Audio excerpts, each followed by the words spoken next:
Hello, Radhe Radhe, নমস্কার সবাইকে again welcome back to my channel Debatrish blog. এটা অনেকদিন আগেকার ব্লগ, মানে রাখির ব্লগ, তো একটু আপলোড দিতে দেরি হলো। তো দেখো, এটা সকালবেলা বাবাকে একটা দিদি, মানে বাবার একটা দিদি আর আমার কাকি মিলে রাখি পরিয়েছে আর হাত পাচ্ছে যে গিফট লাগবে বলে। কাকি তো ছোট, কাকি বলছে আমার গিফট লাগবেই, আর ওই যে আমার পিসিরা ছিল সে বলছে লাগবে না। তারপরে আমি আর বাবা মিলে চলে গেলাম গোপুর জন্য একটা ফুলের রাখি আনতে, আর মাঝ রাস্তায় নেমে গেল এরকম জমিয়ে বৃষ্টি। তারপর প্রায় অনেকক্ষণ দাঁড়িয়ে থাকার পরেও বৃষ্টি কমার কোনো একটুও লাইন দেখতে পাচ্ছিলাম না। আর আমি বাবাকে বললাম তুমি রেনকোটটা পরো আর আমি ছাতাটা নিয়ে যাই, কিন্তু বাবা কিছুতেই রেনকোট পরতে রাজি নয়, উনি রেনকোট পরবে না। লাস্টে বাধ্য হলাম যে তুমি তাহলে আমাকে টাকাটা দাও, আমি অটো বা টোটো করে চলে যাই, গিয়ে রাখিটা কিনে নিই।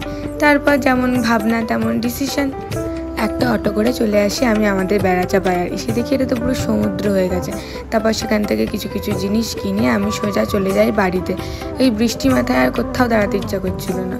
তারপরে তাড়াতাড়ি করে স্নান করা হয়ে গেছে আমার, এবার আমি পুজো দেবো। এই যে আমি পুজো দেওয়ার পরে আমি আমার ছোট্ট ছোট্ট পুচকে পুচকে দুটো গপু সোনাকে রাখি পরিয়ে দিলাম। এটা আমার পুচকে গপলু।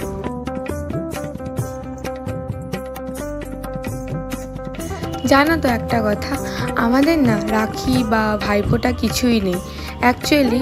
আমাদের বলে নাকি গোত্রে এসব কিছু নেই, বাট এসব জিনিস আগেকার দিনে মানা হতো, এখনকার আর মানা হয় না বললেই চলে। তাই জন্য আমি গত কয়েক বছর ধরে ভাইকে আর আমার দাদাকে রাখি বাঁধি, কিন্তু ভাইফোঁটাটা আমরা এখনও পর্যন্ত দিই না। আমি এবছর ওদেরকে দুটো দুটো করে রাখি পরিয়েছিলাম, একটা ফুলের রাখি আর একটা নর্মাল রাখি। কিন্তু ভাগ্যবশত আমার ভাই তো আমার থেকে ছোট, তাই জন্য আমি ভাইয়ের থেকে কোনো গিফটই পাইনি। আর এই বছরই এরকম সুন্দর করে প্লেট সাজিয়ে সুন্দর করে রাখি সেলিব্রেট করেছিলাম। আর সবার শেষে কিন্তু একটাতেই মজা আছে, যেটা হচ্ছে প্রণাম করাতে। আমার ভাই তো কিছুতে আমাকে প্রণাম করতে রাজি হয় না, কিন্তু আমাকে দিয়ে প্রণাম করাবো। আর এটা হচ্ছে আমার দাদাভাই। এবার আমি দাদাভাইকে রাখি পরাবো। দাদাভাই না আমাকে, আমি চা খেতে ভালোবাসি বলে দুটো কাপ দিয়েছে আর চকলেট দিয়েছে। দাদাভাইকেও আমি দুটো রাখিই পরিয়েছিলাম। আর এরা কেউই মিষ্টি খায় না, একটুখানি দিয়েই মিষ্টি খাবো না। এবার এখানে তো আমি ছোট, আমাকে তো প্রণাম করতেই হতো, তাই প্রণাম করলাম। আর এটা হচ্ছে আমার বড় বোন। দেখো এই হলুদ যে রাখিটা, এটা কিন্তু নিজের হাতে বানিয়েছে। সত্যি মাল্টি ট্যালেন্টেড আমার বোন। আর এটা হচ্ছে বাড়ির সব থেকে ছোট্ট সদস্য পুচকে।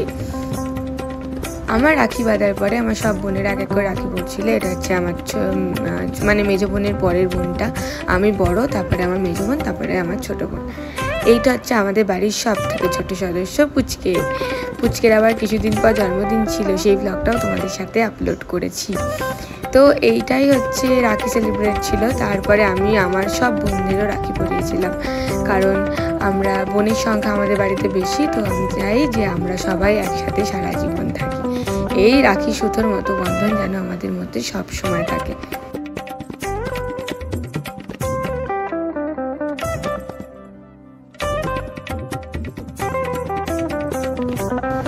আমার মামার আসার কথা ছিল সেই সকালে, কিন্তু মামা এসছে বিকেল 5টার সময়। মা তাই সারাদিন না খেয়ে সেই বিকেল 5টার সময়ই মামার রাখি বাঁধল। অ্যাট লাস্ট এই যে আমি এত গিফট পেয়েছি, এত চকলেটস, আর ওটা হচ্ছে একটা কাপসের সেট। এই যে কাপস, আমার এটা খুব পছন্দ হয়েছে, বিকজ আমি চা খেতে খুব ভালোবাসি। আমি শুধু ভাবছিলাম যে এটাতে আমি চা খাবো, আর মাকে এটাই দেখাচ্ছিলাম। মা বলছিল যে 2 কাপ করে চা খাস প্রতিদিন, এবার থেকে এই কাপটাতে চা খাবি।